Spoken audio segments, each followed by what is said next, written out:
kutoka milimani, Muungani hadi Pwani, ELOG inasimama kwa sauti huru. Hello everybody and welcome to the Darubini Ya Uchaguzi podcast, a podcast by ELOG, which is a special episode for our upcoming documentary. And in this podcast, we'll be talking about the reflections of Kenya's electoral journey, the wins, the gaps, and the road ahead. I am your host, Karen Wamboi-Waithera, and in today's episode, we will be focusing on a key issue that doesn't always get the attention it deserves: Kenya's inclusion for persons with disability, which is the title of today's podcast. So we know that Kenya has had some gains over the years, but for many people living with disabilities, full and equal participation in elections remains a struggle. So the clock is ticking. The deadline for electoral reforms is February 2026. That is next year, just 18 months away. Before the next general election, what must change then? Joining me today is someone who has been at the forefront of this conversation, Erick Ngondi, who is the chairperson of the United Disabled Persons of Kenya, or commonly known as UDPK. He is also a member of ELOG's Advisory Peace Panel and a respected voice in Kenya's civic and electoral reform space. So welcome, Erick, and thank you for joining us. Thank you very much, Karen. So before we dive into this conversation, I'd like us to start with some basics. When we talk about inclusion for persons with disability, what exactly do we mean? And what does a truly inclusive election look like to you?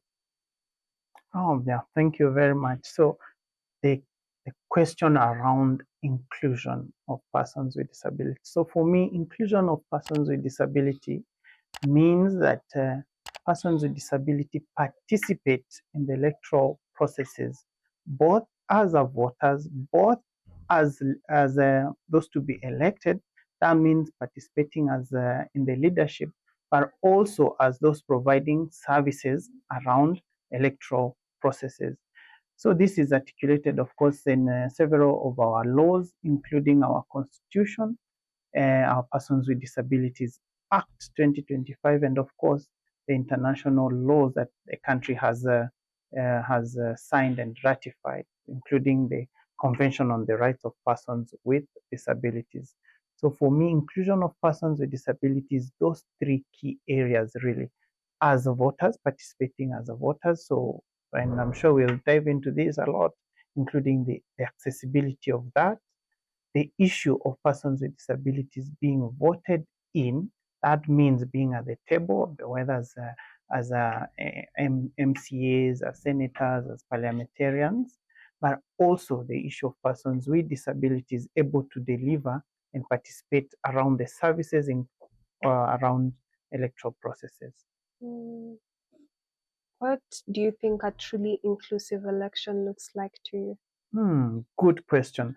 And for me, as a person who is visually impaired, so I look at an inclusive electoral process as that where I'm able to participate alongside others. So for example, there's the removal of barriers. These barriers, of course, there are so many barriers that persons with disabilities do face in such kind of cases, including attitudinal barrier that a person like me cannot vote or even be voted in as a leader. The issue around infrastructure that are not accessible. So how do I participate meaningfully in the process? And the issue around communication. How is this information being passed on to other people with disabilities? How are my colleagues who are deaf getting this information and able to participate? How are my colleagues who have mental disabilities or psychosocial disabilities able to participate? When they're able to do all this, then that means that this is an inclusive electoral process. Okay, so from your experience, how far along is Kenya in making the vision of electoral inclusivity a reality here? I think Kenya has come a long way. And looking back in the several elections that I've participated in, I think we've come far. And where we are, we're not yet 100% there, but I see that we've made some progress. So, for example, with the IEBC, in the last elections, there was indeed the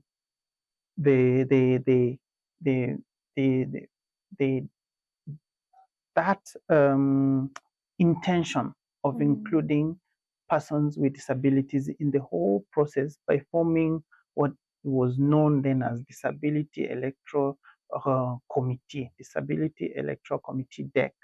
That means persons with disabilities were able then to, their voices was able to be heard in all the processes. While it may not have been 100%, while did they not fulfill on those promises of, let's say, for example, making the infrastructure accessible, while they did not ensure that 100% of persons with disabilities who stood up to be counted as in the leadership process were elected, or maybe their parties involved them, there was indeed the intention of having persons with disabilities participate. So in Kenya, we've come a long way, but we are not yet there.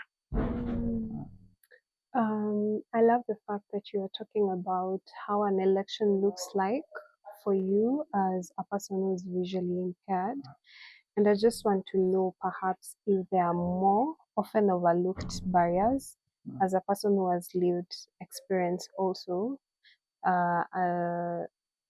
in the election space that alternatively block your participation, whether it's during now, the voter registration that is usually done by the IEBC or on election day, or even in terms of contesting for office, which is just something we briefly highlighted. It's true. Yeah, there are quite a number of barriers that persons with disabilities face while they are participating in all those processes that you've mentioned. So take, for example, the issue of voter registration. No. So how do a person like myself who is visually impaired participate in that process when it's not accessible? That means I need someone, an aid, a guide to participate, whether it's to go to the place where it's happening, whether it's to fill the forms and all that. Yeah. So I need someone who understands my needs. And that's, for example, a person who is visually impaired. But we do have others, for example, a person who has a psychosocial disability or has a mental disability. They indeed are entitled to participate just like any other. But how do we remove the barriers, for example, around the issue of documentation? And then again, you see persons with disabilities also want to participate in the leadership. So how are the parties, including persons with disabilities? They've been quite some progress in that space whereby parties have formed disability leagues and persons with disabilities have been at the helm of these disability leagues. But the challenge has been then the issue of supporting them in terms of financing, in terms of logistics and others. So while there's one leg in, we are not yet fully in as persons with disability. So the issue of funding again for persons with disability, the issue of participating in that process as women with disability, as youth with disabilities might not be fully yet realized. Yeah. So would you say that is it an issue that is not being understood or acknowledged, or is it more of a financial issue for the IEBC and the political leaders? I think as it is, there is the intentionality, there is the will. I can't say there is the will, but it's not yet fully, let me say, meaningfully or fully engaged, yeah, in terms of the full support, in terms of that financing. I think bottom line is that attitude that people still have around persons with disabilities. The fact that a person, the constitution or even the county laws stipulate that persons with disabilities must be at the county assembly, and yet someone goes ahead and takes the slot or the opportunity of persons with disability. It means there's still that feeling that maybe persons with disabilities are not capable or they are not able. So there's still that attitudinal barrier. But of course, it's what you've said. The issue of financing is big. The issue of knowing that persons with disabilities have skills, have experience, and they're able to participate just like any other, it's still not fully realized. In terms of IEBC, I think there is that willing for persons with disability to participate. In fact, we've had several meetings with them. We've sat with the top management. The issue always comes at their interactions between them and the parties, and they will often say that their hands are tied because bottom line, parties seem not to understand the persons or the needs of persons with disabilities. Yeah. I love that you're highlighting this. Just to kind of draw you back into the conversation again, when you're talking about the attitudinal barriers, especially when it comes to political leaders, do you feel like even though we had a representation of a presidential running persons with disability, Paul Kagame, I don't know if you can remember him. Kagame. No. I don't know if I got Kigame. him. Yes, Kigame. Ruben. Thank you. Ruben Kigame, I'm sorry. In 2022 election, do you think it did anything in terms of shaping like perceptions, or it's still a challenge largely? I think in light of the fact that he stood up and was able to be counted as a person with disability once this opportunity, I think for me and for persons with disability, we see that as a bold step. However, you realize now the challenges that he faced. Indeed, he did not make it to the ballot paper. And of course, there was all the issue around the judicial processes around all that. But bottom line is he did not make it on the ballot paper, which means there's still a lot of attitudes around our participation, around the involvement, around the engagement of persons with disability. I think our community still needs a lot of sensitization, and I see a lot of this happening even as a result of the recently assented to and signed Act, Persons with Disabilities 2025. I feel this is an opportunity, but also our community needs to be sensitized more. That indeed anyone, as by the law, can stand for leadership, any leadership position. That is very interesting. So now just to kind of know what roles these institutions should be playing,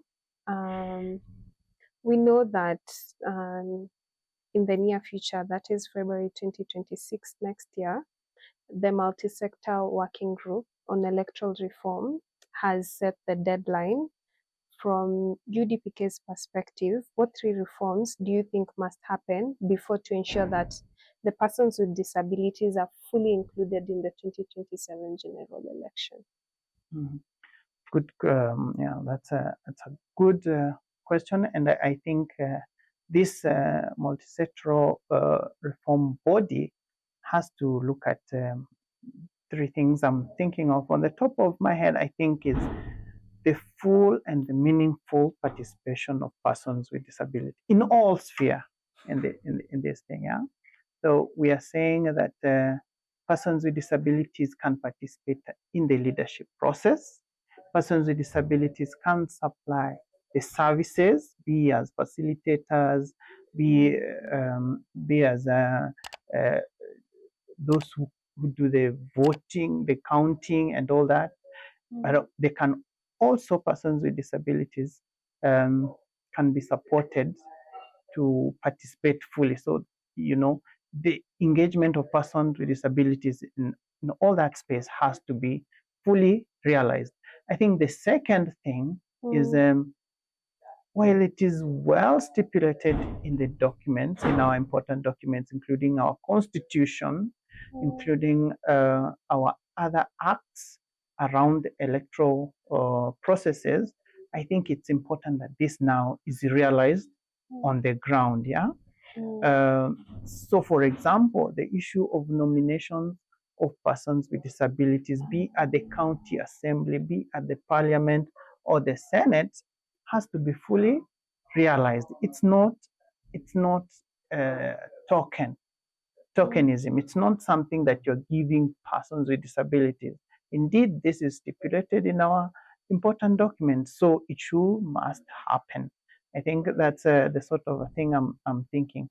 And I think the third thing I'm looking at from UDPK angle is the issue of financing persons with disabilities, even organizations of persons with disabilities, to participate in these processes.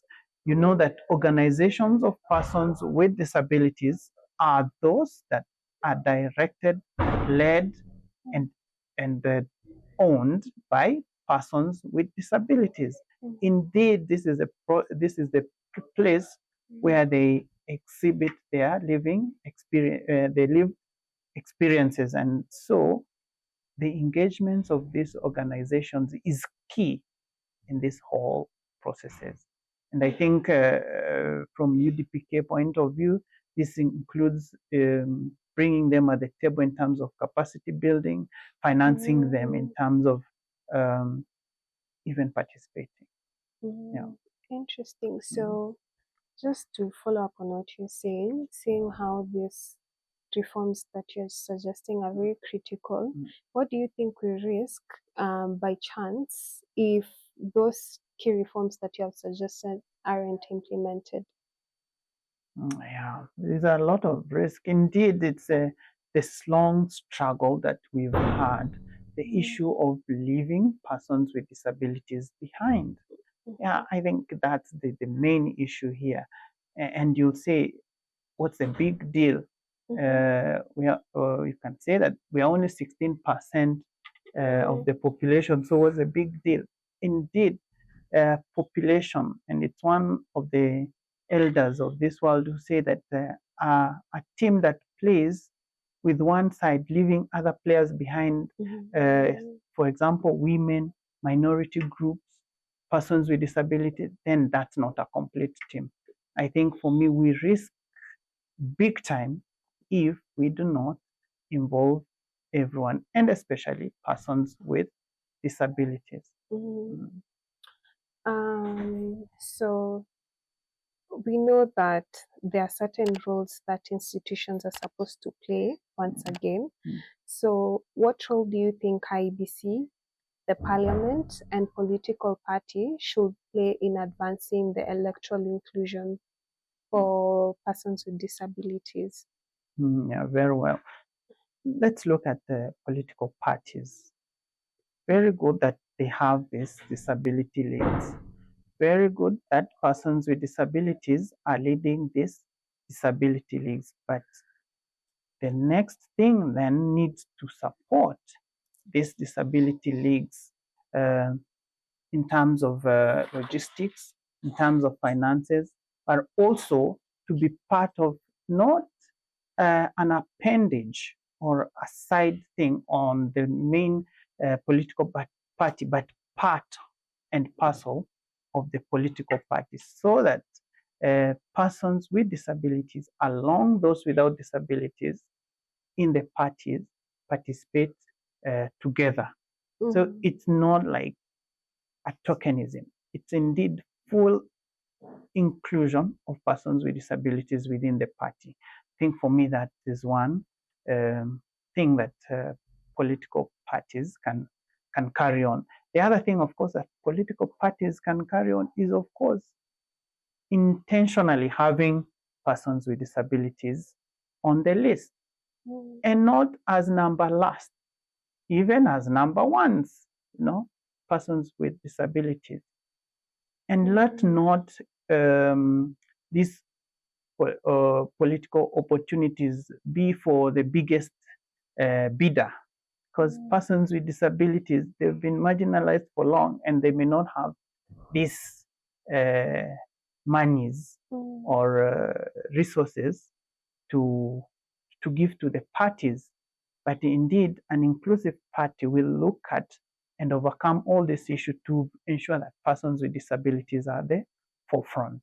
When you think of IEBC, then I think it will be very critical that what they set up, the Disability Electoral Committee, then is supported in terms of logistics, in terms of their voice being heard and meaningfully engaging them, not as a last result, not as a public stance, as a show, but indeed meaningfully engaging the membership of this Disability Electoral Committee, so that they bring to this table their voices, they bring to the table the needs.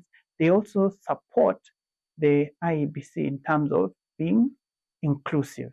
And I think then when we think of our Senate, our Parliament, it has to go beyond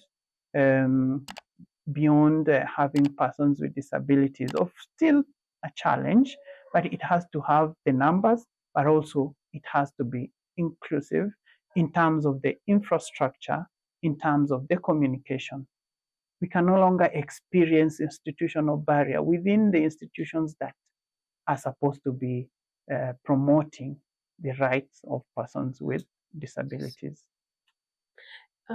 Interesting. So, as we wrap up, I would just want to know perhaps what roles do you think civil societies and groups such as ELOG, Election Observation Group, should play in terms of supporting and amplifying the push for reform? Wonderful. I think it's the last sentence of what you said. One of the things is, of course, amplifying that voice of persons with disabilities. I think it's the goal 17 of Sustainable Development Goals, the issue of partnership. Yeah, I think this is a crucial role that organizations such as ELOG and others, civil society, can come together and lift each other and lift the voices of persons with disabilities, and of course partner with organizations of persons with disabilities such as UDPK, so that we can all carry the voice of persons with disabilities, but also we can carry the voice of everyone. Yeah.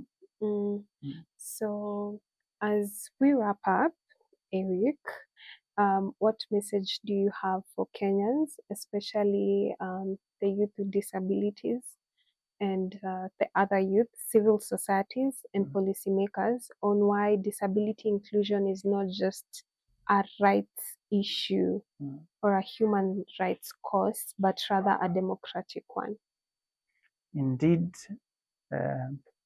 disability rights are also human rights, and persons with disabilities are just like any other person, and they have skills and they have experience.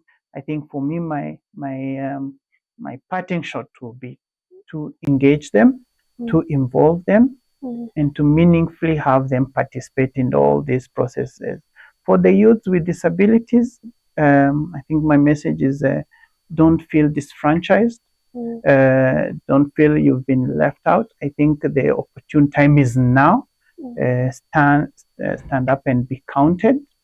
There are many challenges that you are facing, but indeed the opportune time is now, whereby, and as we've said, that others need to come in and support your participation. Other civil society needs to come in and support your participation. government bodies, duty bearers need to come and support your participation.